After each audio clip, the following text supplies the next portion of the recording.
ओम उमा पार्वती पते हर हर महादेव. ओम नमः शिवाय. ओम श्री कालभैरवाय नमः. नमस्कार मैत्रिणींनो. काल अष्टमीला या 3 झाडांना शांतपणे स्पर्श करा. पैशाची कमतरता भासेल, जन्माच्या वेळी गरिबी त्वरित दूर होईल. तसेच शिवलिंगावरती ही एक वस्तू अर्पण करून घरी घेऊन या. 7 पिढ्यांचे दारिद्र्य नष्ट होऊन नशिबात नसलेल्या गोष्टीसुद्धा प्राप्त होईल. भक्तांनो, आजच्या व्हिडिओमध्ये आपण या देववृक्षांबाबत बोलणार आहोत. त्या वृक्षामध्ये अष्टमीला महादेवाने स्वतः राहतात आणि ही झाडे तुमच्या घरामध्ये आसपास अगदी सहजपणे सापडतील. अष्टमी दिवशी भगवान भोलेनाथ आणि माता पार्वतीची विशेष पूजा केली जाते. मैत्रिणींनो, अशी तिथी वर्षामध्ये एकदाच पडते, म्हणून तुम्हाला हा उपाय आवर्जून करायचा आहे. हिंदू कॅलेंडरनुसार काल अष्टमी ही प्रत्येक महिन्याच्या कृष्ण पक्षाच्या 8व्या दिवशी साजरी केली जाते. म्हणजे उद्या तारीख आहे 7 जुलै, वार मंगळवार, काल अष्टमी. या काल अष्टमीला विशेष महत्त्व आहे, कारण पहा, कृष्ण पक्षामध्ये विशेषतः चंद्राचं बल हे कमी असते. कृष्ण पक्षामध्ये जशी जशी अमावस्या जवळ येत जाते तसं तसं पाहू शकता की अमावस्येची तिथी आपल्याला चंद्रदर्शन सहसा होत नाही. संपूर्ण पक्षामध्ये शनिदेवता आहेत. कालभैरव भगवान शिवाचे 5वा अवतार मानला जातो. हे देवता प्रथमदर्शनीय उग्र भासत असले, भक्तांच्या हाकेला तात्काळ ओढ देणारे आहेत. त्यांची पूजा करणे भक्तांसाठी नेहमीच मुक्तिदायक आणि सुखद असते. तसेच त्यांची पूजा केल्याने सर्वात मोठे अडथळे सुद्धा त्वरित दूर होतात. शिवमहापुराणात कृष्ण पक्षाच्या अष्टमी तिथीला उत्पत्ती झालेल्या कालभैरवांचे वर्णन आहे. असे मानले जाते की या दिवशी कालभैरवांचे व्रत आणि उपासना केल्याने सर्व इच्छा मनोकामना पूर्ण होतात. काल म्हणजे काळ आणि भैरव म्हणजे भयापासून रक्षण करणारा, म्हणूनच कालभैरवांना काळाचा देव असे म्हणतात. म्हणून तुम्हाला या काल अष्टमीच्या दिवशी या 3 वृक्षांना स्पर्श करायचा आहे. बघा, काल अष्टमी दिवशी आपल्याला शिवमंदिरात किंवा घरच्या शिवलिंगावरती एक वस्तूसुद्धा अर्पण करून ती घरी घेऊन यायची आहे. तर ती काय आहे, चला जाणून घेऊया. भक्तांनो, 2 लवंगा अखंड असाव्यात. छोटंसं एक लाल वस्त्र, याची आपल्याला पोटली बनवायला लागणार आहे. 2 कापरवड्या आणि 1 काळी मिरी, 1 शुद्ध लोटा जल, बेलपत्र, धतुरा, दूध असेल तर दूध, हे सर्व आपल्या शिवमंदिरात घेऊन जायचं आहे. तिथे गेल्यानंतर प्रथम उत्तरेकडे तोंड करून बसावे आणि प्रथम दिवा प्रज्वलित करावा. त्यानंतर लाल वस्त्र अंथरून त्याच्यावरती 2 लवंगा, 2 कापूरवड्या ठेवून ओम नमः शिवाय या मंत्राचा जप करत त्याची पोटली बनवावी. त्यानंतर जे तुम्ही काळी मिरी घेऊन गेलेला आहात, तर ती शिवलिंगावरती जलाधारी आहे तिथे स्पर्श करावी आणि शिवलिंगावरती अर्पण करावी. त्यानंतर तुम्ही लाल पोटली बनवलेली आहे ती जलाधारीवरती स्पर्श करून शिवलिंगावरती अर्पण करावी. बघा मैत्रिणी, तुम्ही जर जल घेऊन गेलेला आहात तर शिवलिंगावरती 108 वेळा ओम नमः शिवाय या मंत्राचा जप करत ते जल अर्पण करावे. अर्पण करत असताना शिवलिंगावरून जलाधारीपर्यंत जल वाहते, तर जलाधारीखाली एक छोटंसं पात्र ठेवून त्यामध्ये जल झेलावे. 1-2 थेंब जल आले तर पुरेसे आहे. हे जल इतके सात्विक आहे की त्यात शिवतत्व जागृत झालेले असते. ते जल घरी घेऊन यायचे आहे. त्यानंतर 1 बेलपत्र, 1 धोत्र्याचे फळ, फूल अर्पण करावे. शक्य असेल तर कालभैरव अष्टक पठण करावे. नसेल तर ओम नमः शिवाय किंवा ओम भैरवाय नमः या मंत्राचा 51 वेळा जप करावा. त्यानंतर ती काळी मिरी आणि लाल पोटली घरी घेऊन यावी. ही काळी मिरी आणि लाल कलरची पोटली आपल्या दरवाजाच्या वरती लटकवून ठेवावी. घरामध्ये कुठलीही नकारात्मक ऊर्जा प्रवेश करणार नाही आणि अखंड लक्ष्मी घरामध्ये निवास करेल. आणि जे तुम्ही पाणी घेऊन आलेलं आहात ते संपूर्ण घरामध्ये शिंपडायचे आहे. आता त्या काही देववृक्षांबद्दल बोलूया. या देववृक्षांबाबत महादेवाने स्वतः आपल्या प्रिय भक्त रावणाला सांगितले आहे की जर एखाद्या व्यक्तीने योग्य वेळी आणि योग्य कृतीनुसार म्हणजे 7 अष्टमीच्या दिवशी या झाडाला स्पर्श केला तर त्याला त्याच्या घरात महादेवाचा आशीर्वाद मिळेल आणि त्याच्या आयुष्यात सुरू असलेली गरिबी आणि दुःख संपते. जन्मताच गरिबीचे तत्व त्वरित उच्चाटन केले जाईल. तुमचे नशीब आकाशात असेल, तुम्ही जिथे जाल तिथे संपत्ती तुमच्या मागोमागे येईल. व तुमच्याकडून एक छोटीशी विनंती आहे की संपूर्ण व्हिडिओ पहा, तरच फायदा होऊ शकतो. संपूर्ण माहितीसाठी हा व्हिडिओ पहा. जर तुम्ही आजचा व्हिडिओ पाहिला तर तुम्हाला आयुष्यात कधीही यश मिळणार नाही आणि तुम्ही वर्षभर अस्वस्थ राहाल. भक्तांनो, या व्हिडिओमध्ये आम्ही तुम्हाला अशी झाडे सांगणार आहोत ज्यांना स्पर्श केल्याने तुमची गरिबी लगेच दूर होईल. होय, माता लक्ष्मीचे भक्त तुमच्यावर इतके दयाळू असतील की येणाऱ्या काळात केलेल्या कष्टातून यश नक्की प्राप्त होईल. जर तुम्ही या झाडांना स्पर्श केला, जे काही तुम्हाला काल अष्टमी दिवशी सांगणार आहेत, अनेक वर्षानंतर मंगळवार अष्टमी आम्ही तुम्हाला ज्या झाडांबद्दल सांगणार आहोत, जर तुम्ही सांगितल्याप्रमाणे योग्य वेळी शुभ वेळ पाहून त्यांना स्पर्श केला तर विश्वास ठेवा, काही दिवसानंतर तुमच्या आयुष्यात पैशाचा पाऊस पडू लागेल.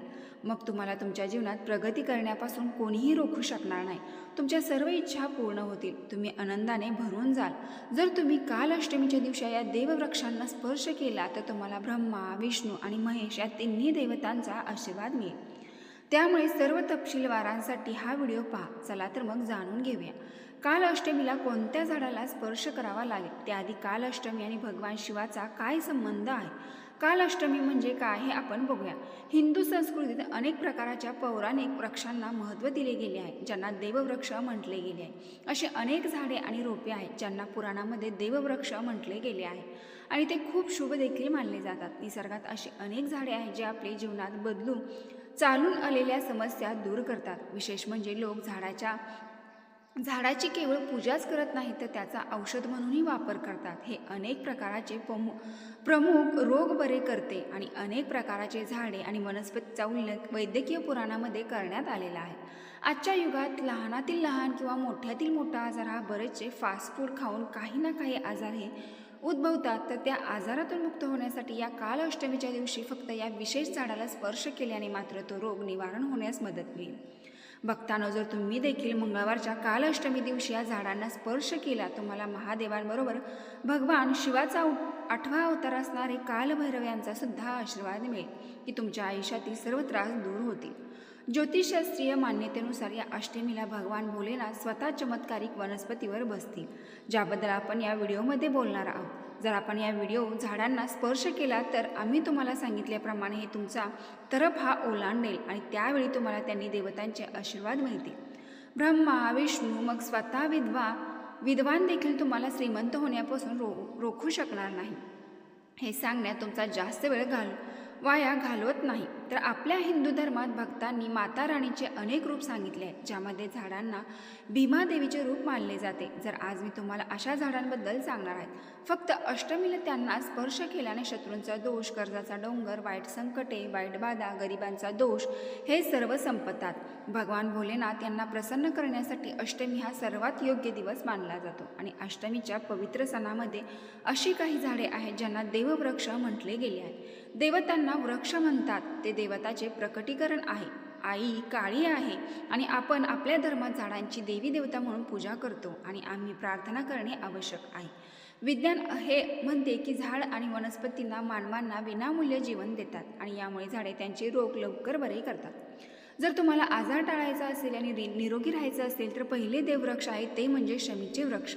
भक्तांनो, काल अष्टमी दिवशी तुम्ही शमीच्या मुळाशी सिंदूर लावून तुमचा आजार नष्ट करू शकता. काल अष्टमी दिवशी शमीच्या झाडाला फक्त मात्र स्पर्श करून तुम्हाला तुमच्या इच्छा सांगाव्या लागतील. जेव्हा तुम्ही हे कराल तेव्हा तुम्हाला दिसेल की तुमची इच्छा पूर्ण होईल, तुमची गरिबी संपेल. या दिवशी तुम्हाला शमी वृक्षाच्या प्रभावाचा प्रचंड फायदा होऊ शकतो. त्यामुळे काळ अष्टमीला शमी वृक्षाला आशीर्वाद घ्या आणि तुमच्या जीवनात आनंद आणि समृद्धी मिळवा. भक्तांनो, आता दुसऱ्या झाडाबद्दल बोलूया, ज्याला देववृक्ष देखील म्हणतात. ते म्हणजे पारिजातक. या झाडाचा उगम समुद्र मंथनातून झाला आणि देवराज इंद्राच्या नंदनवनमध्ये त्याची स्थापना झाली. नंतर भगवान कृष्णाने मानवी कल्याणासाठी हा वृक्ष पृथ्वीवर आणला. हे झाड लक्ष्मीचे रूप मानले जाते, कारण लक्ष्मी मातेचा जन्म हा समुद्र मंथनातून झाला आहे. असे मानले जाते की जर एखाद्या व्यक्तीच्या शरीरात थकवा किंवा वेदना असेल किंवा उपवास दरम्यान त्रास असेल तर संध्याकाळी पारिजातकच्या झाडाला स्पर्श केल्याने या सर्व समस्या दूर होतात. अष्टमीच्या दिवशी जेव्हा जेव्हा तुम्हाला वेळ मिळेल तेव्हा तुम्ही या झाडाला स्पर्श करू शकता आणि विशेष लाभ मिळवू शकता.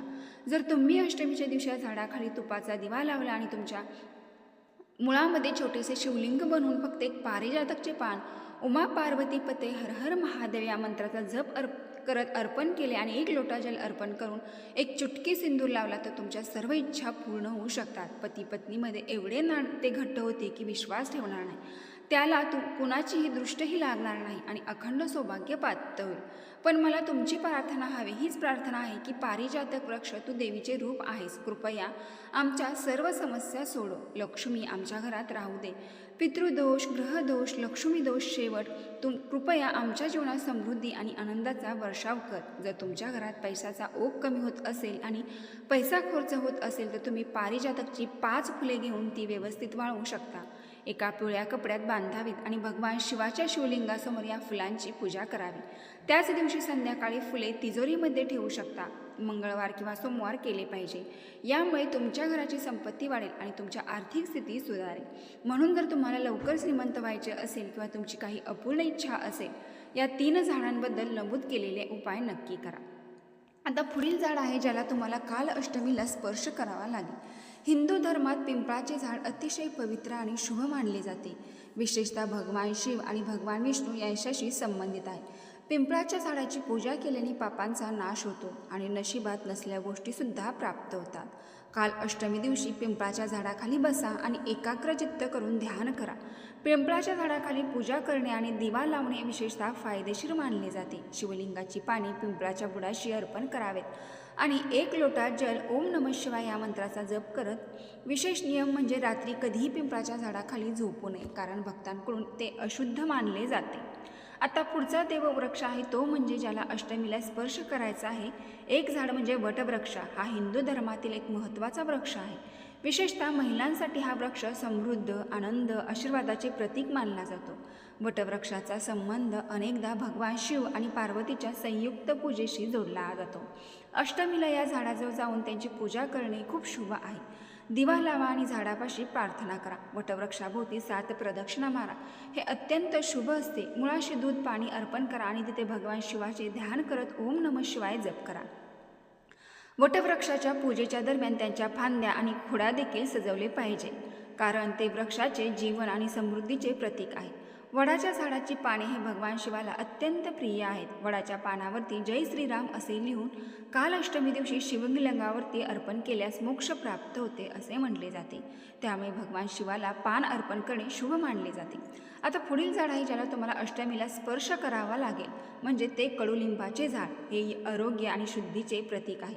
या झाडाचे पाने आणि साल औषधी गुणधर्माने समृद्ध आहेत आणि शरीराच्या शुद्धीकरणासाठी उपयुक्त आहेत.